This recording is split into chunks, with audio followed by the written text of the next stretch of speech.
туура коррупционерлерди жазалаш керек.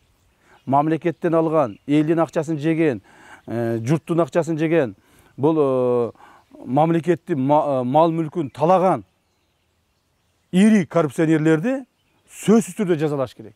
Буларды жазасыз калтырбаш керек. Буларды жазалаш керек. Бирок мыйзамдын чегинде жазалаш керек. Биз жазалайт деселе бүгүн бара калып, баса калып, үйүнү баса калып, ишканасын баса калып, анан кийин мал мүлкүн талап тоноп, каракчылык кылбашыбыз керек. Ушуга үндөгөндөрдү мен туура эмес деп эсептеймин. Бирок булар туура маселени көтөрүп аткандан кийин мамлекет ошого багыт алыш керек. Мамлекет мыйзамдын чегинде, азыр күндө бизде мыйзам бар. Мыйзамда ачык даана көрсөтүлгөн. Мыйзамсыз баюу деген берене бар. Кылмыш кодексинде. Мыйзамсыз баюу. Кантип эле адам өмүр бою мамлекеттик кызматта иштеп жүрсө, анан кантип эле бүгүнкү күндө ал миллионер, миллиардер болуп чыга келет. Кантип эле анын 100 гектардан жерлери, 5-6 заводдору, бир 10 ондогон үйлөрү, анан кийин байлыктары чыга келет. Андай болбош керек. Бул деген жомок эмес, бул турмуш. Жомок болсо айтса болот. Мына жомок болду, мен келип калдым деп. Бул турмуш, бул жашоо. Ошол эле мамлекеттик чоң ири кызматта иштеген коррупционер чиновник жана жөнөкөй кетмен чаап, дыйкан болуп, шофер болуп, жана башка болуп иштеген жөнөкөй эле адам менен анын бирдей гана статусу бар. Эмне статусу бар? Адам деген статусу бар. Алардын бирдей адам деген статусу бар.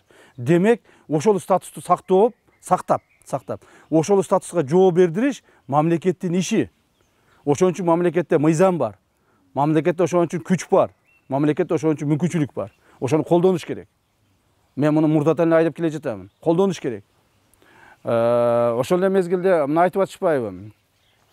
Ооба бизде байлар көбөйдү, тияк бияк депчи. Байлар көбөйгөндө ар түрдүү байлар бар. Кээ бирлер өзүнүн эмгеги менен тапкандар бар. Буларды түшүнүшүбүз керек. Кээ бирлер урдап тапкандар бар. Аларды жазалашыбыз керек. Кээ бирлер мамлекет тоноп тапкандар бар. Аларды негиздүү түрдө баягы мал мүлкүн мамлекет тарабынан, мыйзам тарабынан конфискацияланып, элге берилиш керек. Мен мына ачык эле айтып коеюн, Кудайга шүгүр, Алла Тааланын пендеси катары ачык айтып коеюн. Бүгүнкү күнгө чейин ар түрдүү сөздөр болушу мүмкүн да, себеби биз ачык айтышыбыз керек. Ар бир мамлекеттик кызматкер болуп жүргөн адам, же болбосо жакшы жашаган адам, бакубат жашаган адам өзүнүн байлыгына, өзүнүн жүрүм-турумуна, өзүнүн кылган ишине жооп бериш керек. Мына мен өзүмө жооп берип айтайын. Мен мисалы мамлекеттен бүгүнкү күнгө чейин бир сотук жерди алган жокмун.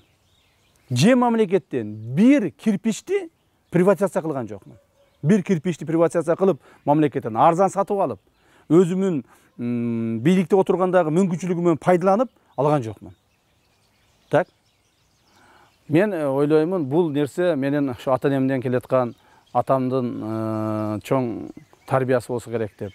Себеби дегенде атам байкуш өзү өмүр бою дыйкан болуп өттү.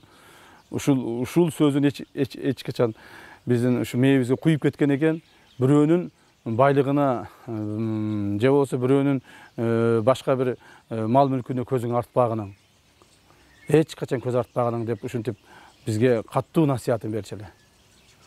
Анан дагы ошол бир нерсе эч качан эсимден кетпейт. Мен ар дайым айтып жүрөм. Жана бүгүнкү күнгө бул айтканга өтө актуалдуу жана мындай үлгүлүү деп айтсам болот да. Ошо 90-жылдары мен Россияда жаңыдан эле окууну бүтүп келгенден кийин 1-2 жыл ушул жерде Кыргызстанда иштеп, баягы ишкерлик менен иштеп калып, акча таап калдым.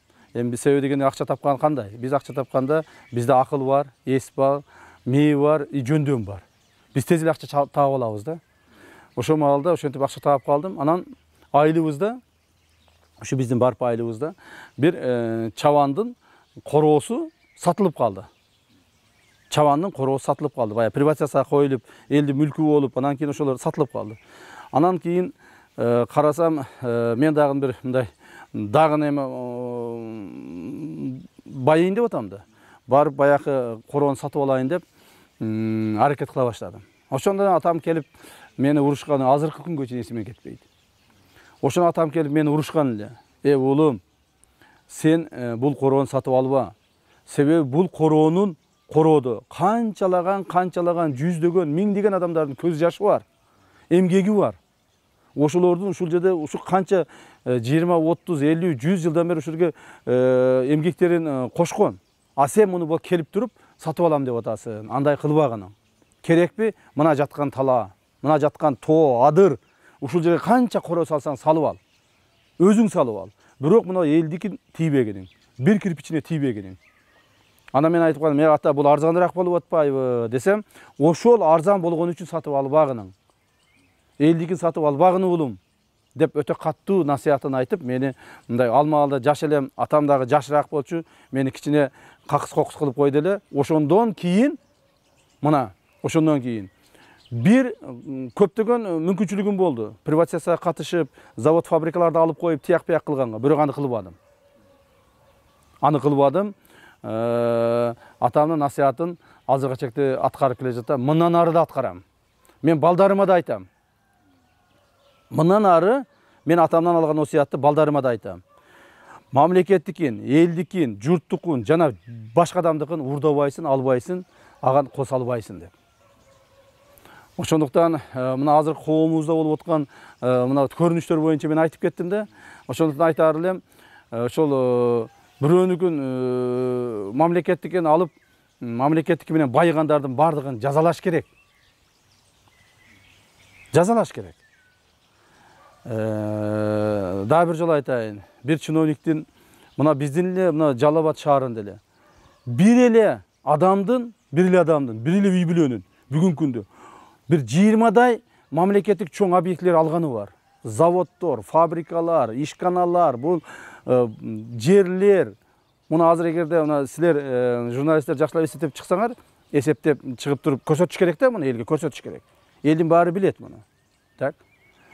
Ошондуктан мен айтайын дегеним, эми ушу пандемиядан кийин дагы биз мамлекетибизде эң негизги максат биз тынчтыкты, биримдикти жана мындай бир токтукту сактап калышыбыз керек да. Биз ток болушубуз керек. Адам өзү ток болмоюнча, ички дүйнөсүнөн ток болмоюнча, ал эч качан тойбойт. Ошондуктан биз тогураак болушубуз керек. Ток болушубуз керек. Элимди ушундай бир жакшылыкка чакырып кетемин. Мындан ары ушундай бир жаман иштер болбосун. Эгерде эми бул турмуш деген ушундай, жашоо деген ушундай, ар түрдүү окуялар болуп турат. Эгерде кайсыл бир окуялар болуп кеткен күндө дагы эл алды артын карап, мурда болуп өткөн окуяларды карап, ошого сара эсептерди салып, анан кийин бир алдыга жылса деген ойдомун.